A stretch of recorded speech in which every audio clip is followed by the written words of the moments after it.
We're gonna go to donkey calf raises. Now I believe that by turning my toes in and bending my knee, I'm able to get my soleus to start working and bring it online first. So I'm able to pre-exhaust it before my gastrocnemius comes in and just dominates everything. Does that make any sense? Yes, because it's a harder area to hit. So every calf exercise, I try to start with my toes in and my heels out. 2, 3, 4, 5, 6, 7, 8, 9, 10. Out to start. Yep. Toes in, heels out. I had noticed in my own development, I would say, wow, you know, my quads look great. But personally, I feel like my calves are nowhere near my quads.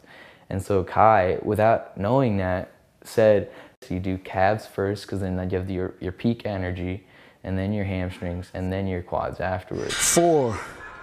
One thing I want to point out to you is while you're doing that movement, you don't want to keep moving through your knees. This you don't want to do. You want to stop, lock it in, and that's it. The only movement you want to occur is down in your ankle joint. The weight will come. You don't have to worry about using a whole lot of weight just yet. Toes in, heels out. Whenever you do an exercise for your calf, your arm, your chest, any body part, as a bodybuilder, you want to imagine with each contraction that the muscle expands. You want to make them expand out. You want to think expansion. You want to think growth. You want to think larger than.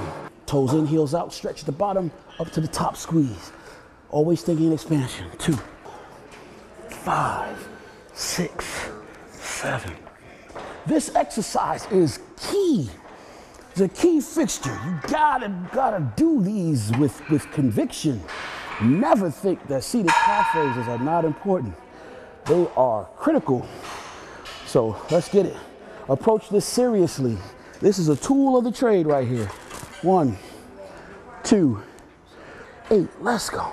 9, let's go. 10, let's go. Calf training speaks a lot to flexibility of the joint, you know, ankle flexibility. Believe it or not, a lot of times we as bodybuilders don't think that flexibility is very important, but it is, because it speaks to the overall efficiency of how well you can work a muscle group. So don't think that, you know, stretching or being conscious of something like that is for sissies or that's for dancers or that's for martial artists. It doesn't apply to me as a bodybuilder. Absolutely it does, you know? That's what's part of those fundamentals, again, that can take you a very long way, yes? Yeah. All right, let's get it. 2, 3, 4, squeeze them calves. 5, make them work. 6, let's go.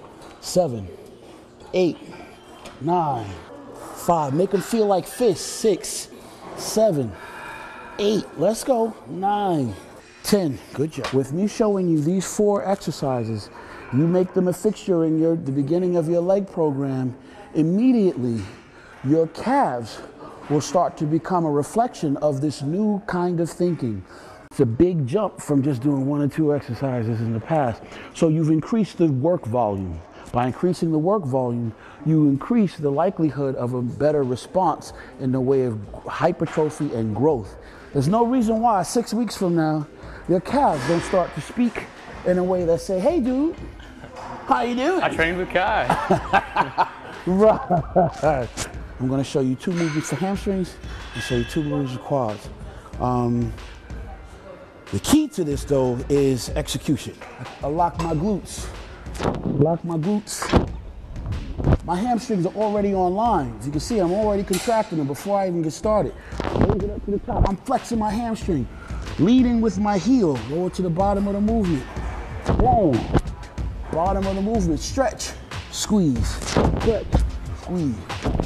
4, 5, 6, 7. Lead with your hand, with your heel. Chest up. Yes. 3, 4. Flex this. 7. Your mind is here. 8. This should feel like piano wire the whole time. 9, 14, 15. Let's go. 16. Flex this. Now look at this here. See this? This is a trick. When I do this, my glute is responsible for taking my femur bone and pulling it back. Pulling it back. Now there's activation on my hamstring before I even begin to raise this. 9, slow it down, slow it down. 10, you gotta make this work. I like this right here. 11, let's go. 12, 14, come on. Like mentally, it took me like the first few reps to get comfortable with it, but he would say like flex it, and then he'd be like, no, that's not it, flex it. And then I'd physically like, all right, I'm trying as hard as I can, I'm gonna flex this. And then he finally went like, that's it right there. Let's go. 20, excellent. Good job. This is one of my favorite leg curls. This is the bomb diggy. Up to the top, squeeze. Down to the bottom. Stretch, leading with the heels.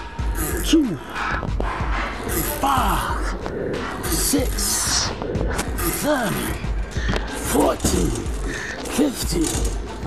Hamstrings, glutes, let's rock. 1, yes, good, let's go. 2, come on. 3, 13, let's go. 14, let's go, let's go. 15, let's go, let's go. 18, squeeze this. Squeeze this. 19, squeeze this. 20, good job. In between your set, this. I know it's a little advanced, but what I'm trying to do is impress on your mind the need to flex your muscles in between your set.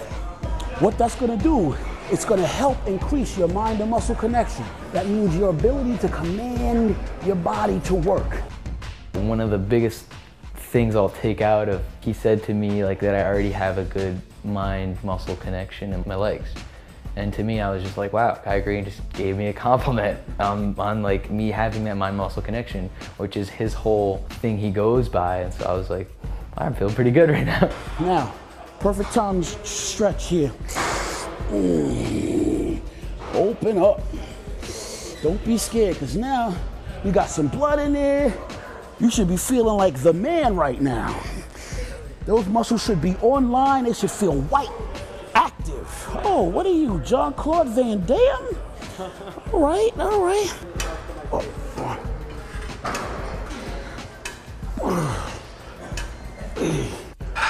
It's important to think about what the muscles do. That's the only way you start to develop your concentration and your ability in your mind. Your imagination will work with you to think accordingly. It helps your training. It increases your mental sharpness. You gotta do that. The best in the business, the best of all time in any endeavor, are not people that go about it haphazardly. They may allow you to think that. And sometimes we may think that about them by looking at them from the surface, but the truth is, the people that get the most out of something are the people that put the most into it. By knowing what the muscles do, I'm able to be in touch with a lot more creativity when it comes to understanding, thinking, and mapping out a course towards getting where I'm trying to go. Does that make any sense? Absolutely. I can see how that would allow you to like mentally just focus on like the minors, not even just the major muscles. Well said, brother.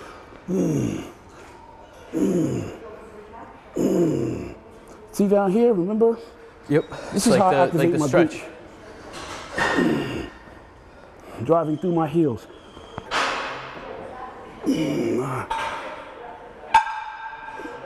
Check this out.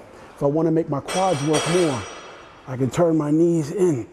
Look at where I place my pelvis. See this? So they're closer? My knees are turned in a little bit more, and I'm taking a little bit more of the pressure off of my glute, because now when my knees are out, my glutes are contracted, and I'm able to use my hamstrings to assist my quads a lot more. All right. You should never be able to feel like your airway is restricted. You rest it on your delts. What I do is, when I flex my front delt, it's like we spent the time doing these front raises. Well, now that forms a nice little area, a nice little cushion. 1, 2, 14, Don't lock your knee. Let's go. 15. Keep your knees soft locked. It's right here. You should be able to flex your quad. Keep the flexion on your legs the whole time. Let's go. Down at the bottom. Down, down, down, down, down. Let's go. 19. Let's go. 20. Good. On the rack. I don't think I'll be putting any weight on there. Oh, don't worry about that. This is not about that. The weight will come. The weight will come. But right now, you get these mechanics.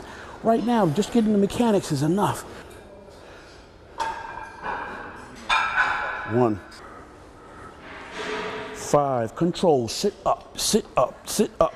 6. Keep your trunk on top of your quad. Let your quads absorb this resistance. 10. Don't run. Don't run. We just kept going, going, going, and then we finally get to the bar, and then my legs are just so hit from being going, going, going. We got to that bar, and I was just like, oh my gosh. So it hurt so much to do that. But I was just like, no, man, this is Kai Greene telling me to squat, and I'm gonna squat right now. There's one more exercise that I would want to throw in there too. Fundamental, and a lot of people underestimate its value, but I think it's very, very, very, very, very important. Look at me from the side. You see where my ankle joint is and my knee joint? Notice where my back is. I'm not here. I'm not struggling and all that. I'm looking at trying to create my own version of 90-degree angles in my joints. Okay, hey, hold on. Before you get that, look at me here. See how you just normal? Never that. Stop. Take a minute. Get in position. I pull my pelvis underneath me. I flex my hamstrings, flex my glute, flex my quads. I'm ready to get ready. Okay, right angles. This movement is important for developing the inner thigh, developing your hamstrings, your glutes, and your quads.